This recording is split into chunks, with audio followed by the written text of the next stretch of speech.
The consequences of being charged with impaired driving, driving over .08, or refusing to provide a sample of breath are significant and immediate.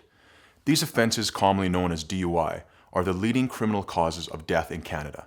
While many people think DUI is no big deal, there are mandatory minimum penalties, including jail time.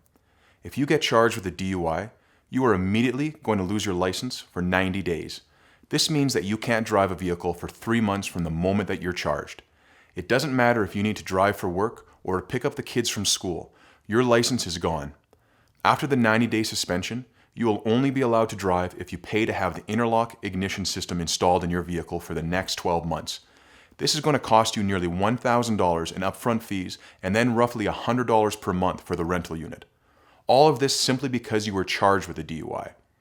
If you're convicted of a DUI, whether by pleading guilty or found guilty after trial, you're facing mandatory minimum penalties. Depending on the specifics of the offense and whether you have any previous DUI convictions, you could be looking at a $1,000 fine or 3 months in jail. If this is your first DUI offense, you're facing a mandatory minimum fine of $1,000, $1,500, or $2,000, depending on what you blew.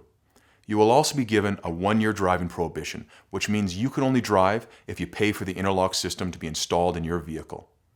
If you're convicted of refusing to provide a sample of breath, the mandatory minimum fine is $2,000 plus a 1-year driving prohibition.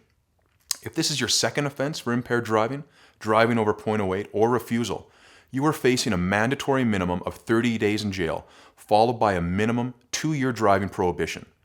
If this is your third offense for impaired driving, driving over .08, or refusal, you are facing a mandatory minimum of 120 days in jail, followed by a minimum 3-year driving prohibition. As you can see, the consequences of being convicted of a DUI are significant. In addition to the penalties, a conviction may impact your employment, car insurance, immigration status, and ability to travel. If you or someone you know has been charged with impaired driving, driving over .08, or refusing to provide a sample of breath, call me today for a free, no-obligation consultation.